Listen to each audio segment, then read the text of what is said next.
10 minutes before he died, he texted, "Found it by the haha." By morning, the family solicitor was in the ditch, the will still lost, and a centuries-old manor turned into a battleground no one walked away from clean. If you drive out past hedgerows and sheep fields in North Worcestershire, the land dips into a shallow bowl, and like a secret, Briarstone Hall appears. Red brick, 12 chimneys, and the kind of lawn that announces old money, even if the bank account doesn't. On March 12, 2017, Arthur Fairchild, 68, a widower who'd rebuilt the estate with farmers' hands and a spreadsheet's brain, died in his sleep after a minor stroke. The night before, he'd been reading in his oak-paneled study, his spaniel at his feet. He'd told his eldest, Eliza, 40, the child who had grown up loving the drafty corners of the house, that he'd finished putting things right. She took that to mean the will. Arthur had remarried late. Margaret, his second wife, was kind, private, 10 years his junior, happier in the kitchen garden than the drawing room. His son Tom, 36, restless, lived in the old stables, more attached to the Land Rover than the land. The family had not agreed on what putting things right meant.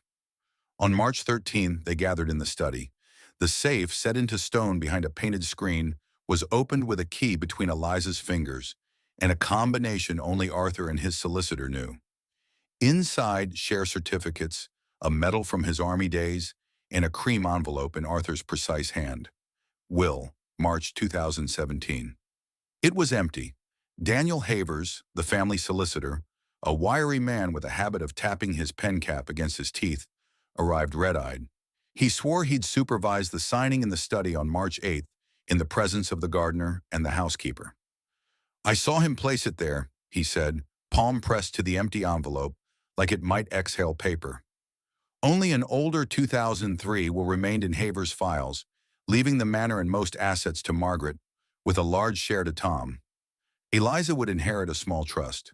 Eliza stared at the safe, the hollow envelope, the chair where her father had smiled. She said to no one and to everyone, "He changed it. I know he did."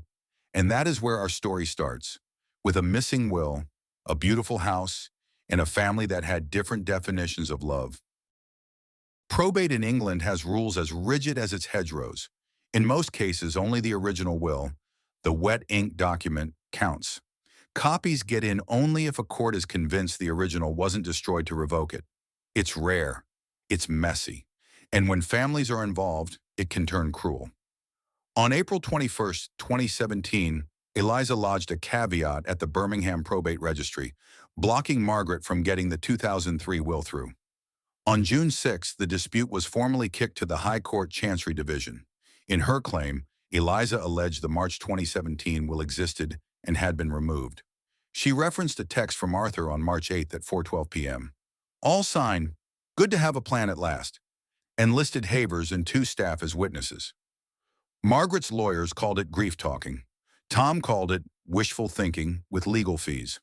But there were facts that felt like plot points. The manor's CCTV had been offline since a storm on March 10th. The safe key had lived, everyone knew this, in a blue and white teapot in the pantry, because no thief looks for silver in a teapot, Arthur had joked. On March 12th, the housekeeper remembered moving the teapot to dust. On March 13th, it wasn't there. It was found later down the back of a flower bin. A coincidence? Or a tell? The gardener, Mick, gave a statement to West Mercia police. He'd seen Tom carrying a sack toward the fire pit on the morning of March 13th. He hadn't seen what went in. When officers sifted the ash, they found a brass eyelet, the kind used in ribbon document ties, and a smear of sealing wax. It could have been from any old deed. Or not. Havers was adamant. He had typed the new will himself. He remembered Arthur's clauses, a bequest to the village's Greyfriars Trust to run a hospice at the hall. A life interest for Margaret. She could live there as long as she wanted, but the bricks and beams would be put to work serving the living. Equal cash gifts to Eliza and Tom. He even remembered the odd line that had made them all laugh. Arthur had left his books and maps and the North haha to the estate, as if the ditch was a person. For the record, a haha is a sunken wall built to keep sheep off the lawn without spoiling the view. You don't see it until you're in it. Arthur loved the joke embedded in the landscape. On May 27th, as summer slid in, Eliza heard footsteps at 1:13 a.m. in the study. She came down in slippers, phone flashlight trembling. A figure, broad-shouldered, wearing a cap, turned and ran. Out the French doors. Across the wet grass to the top of the ha-ha. He vanished into the night. In the morning, she found muddy footprints, a drawer left open, and the painted screen nudged a fraction of an inch. Margaret, frightened, urged her to let it go. "This is eating you," she said. Eliza replied, "It already ate him." There is an old case law that haunted Havers as he drove home from the hall at night, the 1876 case of Lord St. Leonard's. His will went missing after his death. The court admitted it based on the detailed recollections of his daughter, who had watched him draft it. A missing will can be found in a memory and a body of evidence, if you have both. Havers began to take more notes. He left himself voicemails describing clauses. On July 14, 2017 at 10:41 p.m., he texted Eliza, "Found something by the ha-ha, will ring in morning." He didn't. At 6:30 a.m., Mick found him at the bottom of the ha-ha, head against moss-dark brick. Phone shattered near his hand. There were scuff marks on the grass above. Police took statements. They found no signs of a struggle, no fingerprints beyond the expected. The inquest at Stourport Coroner's Court on September 7 recorded misadventure. The coroner said, "The precise mechanism of Mr. Havers' fall cannot be determined. There is no evidence of third-party involvement. His notebook was never found." This was the second tension peak, a civil fight now threaded with death. Eliza felt like the house itself was punishing her. She stopped sleeping. Tom moved back into the stables, silent, defensive. Margaret stopped going into the study. Every family dinner was a referendum on the past. By October, the case had become one of those local stories that show up in the second half of the paper. Feud at country house as will disappears. Commenters did what commenters do. The law ground on. Eliza's lawyers argued, like St. Leonard's daughter, that the will existed and its contents could be proved. Margaret's lawyers pointed to the empty envelope and the blaze of the fire pit and said, "Or he changed his mind and destroyed it." Without Havers, the balance of evidence felt like it was sliding into the ditch with him. Sometimes in these stories, the missing thing is exactly where the person you miss would have put it, if they could put their hand on your shoulder and say, "Look." In November 2017, Eliza returned to Briarstone full-time. At 3 a.m., when sleep refused her again, she went to the study and did what Arthur had done when his mind was crowded. She read. His favorite chair, a wingback with a repaired tear on the right arm, was warmed by the study's low fire. She ran her finger along the repair. The leather ridge wasn't smooth. It had been re-stitched, but not by the house's usual upholsterer. There was a tiny brass eyelet embedded where it shouldn't be. Eliza fetched a seam ripper from Margaret's sewing box, and hands shaking, she cut into the underside of the arm where the leather tucked into frame. There was a hollow, then the whisper of paper sliding against wood. She reached in and pulled out a metal tube, capped.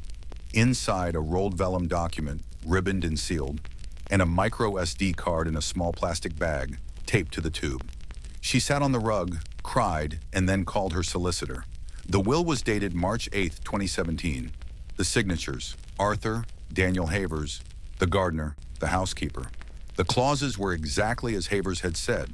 The North ha-ha line made her laugh and then choke on it. The micro SD card held a video recorded on March 8th at 5:02 p.m.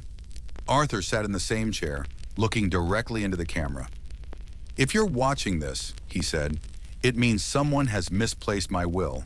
Or worse, I have hidden a duplicate original here because I know what an empty envelope can do to a family. I don't want that.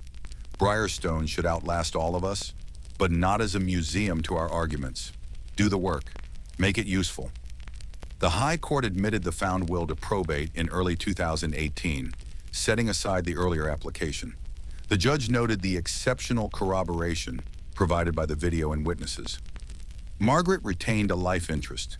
She could stay. The hospice, Greyfriars at Briarstone, received the house in trust. Eliza and Tom were to receive their cash gifts.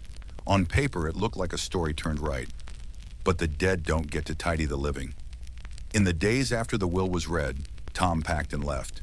He left a note for Eliza. I didn't take it. Believe that much. The police never brought charges against anyone for the removal from the safe, citing evidential gaps. Haver's death remained an accident in the eyes of the law. In the eyes of the family, it was a turning point they couldn't talk about without the room getting smaller.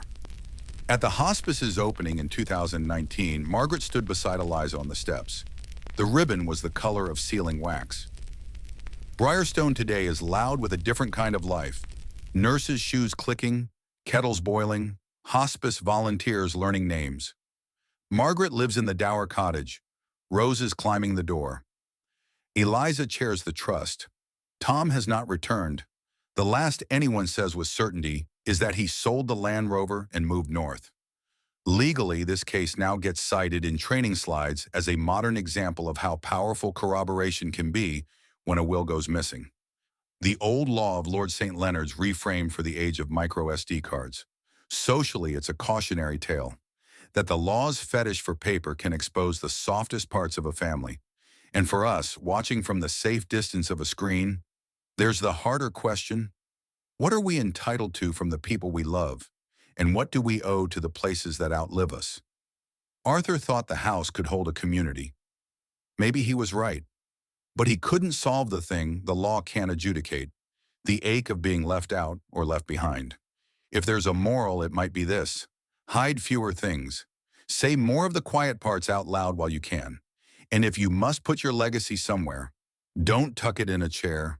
Put it in a conversation where even the missing things have a chance to be found.